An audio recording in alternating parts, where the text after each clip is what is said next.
Hey everybody, I hope life's treating you well and that your studies are going smoothly. Welcome back. Today we're going to carry on with some social influence revision and we're going to look at explanations for resistance, and that covers locus of control and social support. We are going to see some possible kind of exam style questions. I will give you a chance to pause the video and then you can play again and I'll talk through after you've had a bit of a think or a bit of a go. Okay, so here are some exam style questions. Remember, you get time and a quarter in the AQA papers. So a 2 marker is 2.5 minutes, a 4 marker is 5 minutes, a 16 marker is 20 minutes, and so on. So at this point, pause the video, choose some to have a go at, try and do it if you can, in time conditions without looking things up. But you use this how you think is best for you. Come back when you're ready for me to talk through. Okay, let's crack on. The command word in the first one is identify. So 2 factors that lead to resistance. It is, straight from the spec, locus of control. It's the internals, remember, that resist. And social support. Done. You don't need to explain. Question 2, you do need to explain.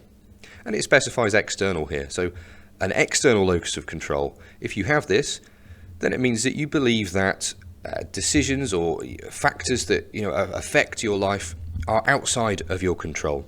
So someone with an external locus of control is likely to believe in fate, luck, attribute things to other people, to powers like God or whatever it might be, but not be independent.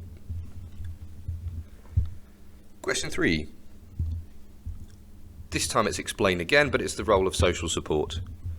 So, social support refers to the presence of an ally, and having an ally allows us to remain independent or to resist obedience or conformity processes.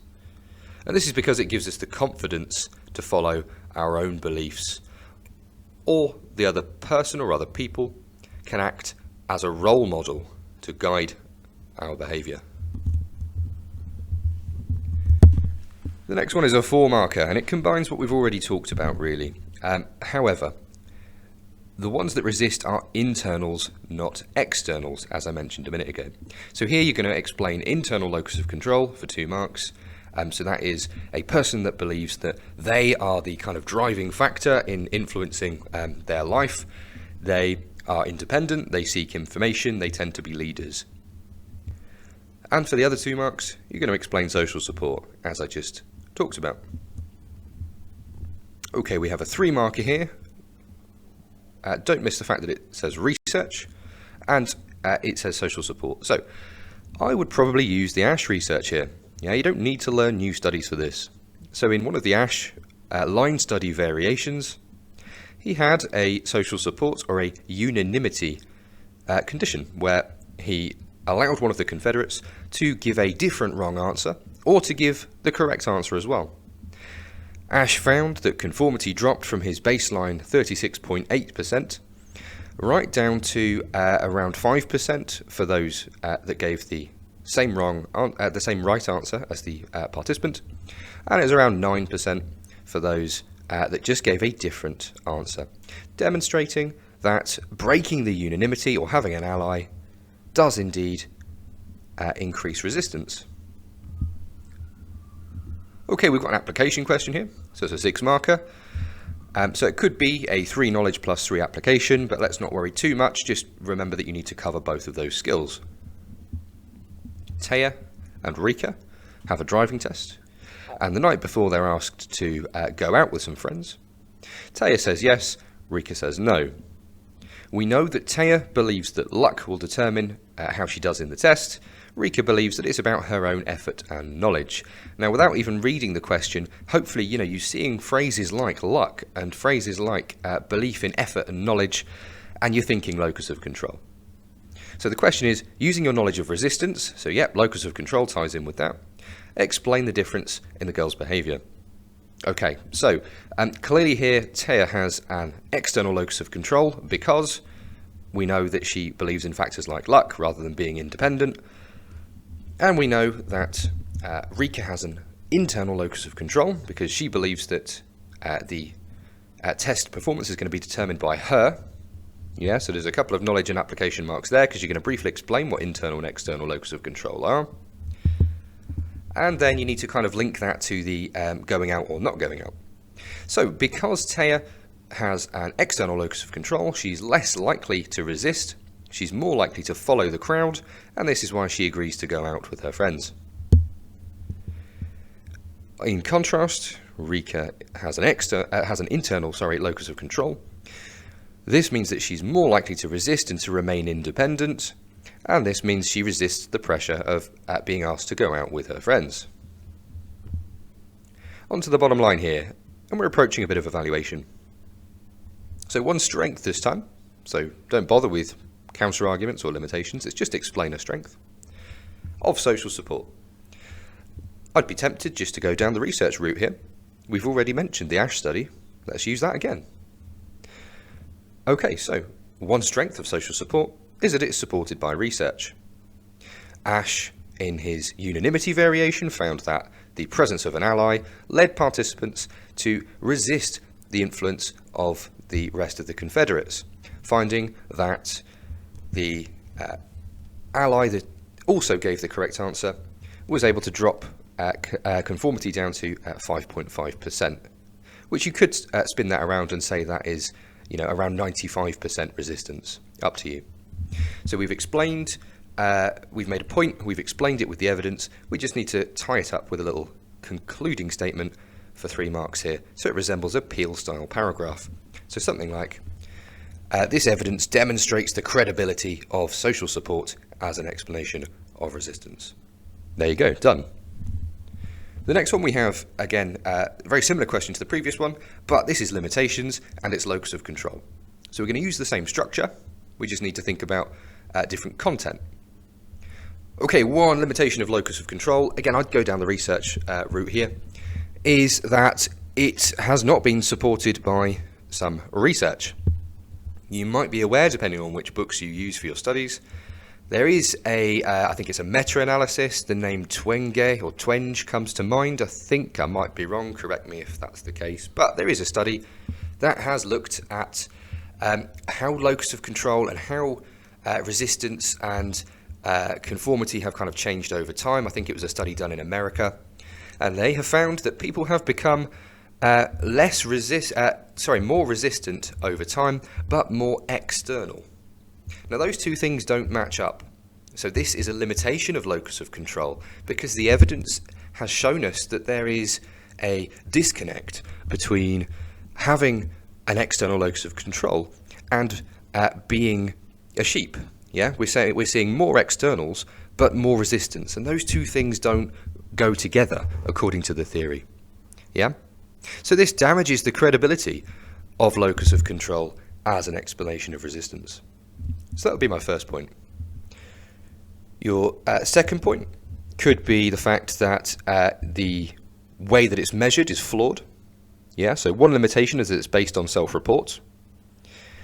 Locus of control is measured using a scale, a questionnaire, yeah, which is arguably susceptible to things like social desirability bias or even demand characteristics. And because the methodology used to gather data is flawed, this ultimately undermines locus of control's credibility as a theory of resistance. There you go, there's 2 examples. Kind of little Peel paragraphs there for 3 marks plus 3 marks. Okay, on to the 16 marker, and I hesitate to call it an essay. I know we tend to, but it doesn't really feel like an essay in the traditional sense. But anyway, let's go through. You don't need any introductions or conclusions, remember, for 16 markers in the AQA exams. It's all about your knowledge and then having kind of mini lines of argument in your discussion paragraphs. But don't waste time with introductions and conclusions. That's why I say, it's not really a traditional essay, but there you go. Okay, explanations for resistance, refer to evidence. Fine, it's fairly open. It just says explanations for resistance, so I would ideally be seeing a bit of social support and a bit of locus of control. So I'm going to kind of break this down and think of it as doing a kind of 2 8 markers in a way, because that helps me to structure it. So I'm going to do knowledge of locus of control, do an evaluation paragraph or 2, I'm going to do knowledge of social support, do an evaluation paragraph or two. Okay, so I'm not going to go through all the knowledge again because we've already talked through that. But in terms of evaluation, a strength of social support we talked about earlier is the ASH research, the unanimity condition. I've already been through that, so again, I'm not going to waste your time by talking through it all again. A strength of the locus of control. We haven't talked about this yet, but there is a study that basically did kind of Milgram style studies where they gave people the locus of control tests, the questionnaires, and they found that people that were internal went less far up the voltage scale than people that were external. Yeah, it wasn't like 100% or 0% or anything, but there was a significant difference. So people that were external locus of control, they went further up the voltage. Their obedience was greater, which supports obviously the idea of internals resisting and externals being obedient or conformist. So that's a strength. I've already given you a couple of limitations. If you wanted another paragraph to throw in there, or you wanted something extra for the social support, you could use the idea that either one of these are limited, because social support is situational, so it's all about environmental factors. Locus of control is dispositional, and both of them are partial explanations. So ideally we would want a theory that combines both dispositional and situational factors. Yeah, so both of them are only partial explanations. They're only part of the picture. Okay, I think we're done with that. So, review how you got on. If you've done it fully in time conditions and you're getting a sense of how many marks, fantastic. If it's just that one was okay, that one wasn't okay, that's fine as well. But it's important that you take a minute to reflect. Even thinking about things like, okay, well, did I actually do that in exam time? If not, okay, but what are you going to do about it? That's the action, isn't it? And even if you did it in time, how hard was it? Do you still need to practice that? Is there anything that you struggled to recall? Did you have a cheeky little look in the book? What are you going to do about it if that's the case? Okay, thanks very much everybody. I hope that was useful for you. Please let me know how you're getting on in the comments. Drop me a question if you're not sure about anything. I'll try and get back to you.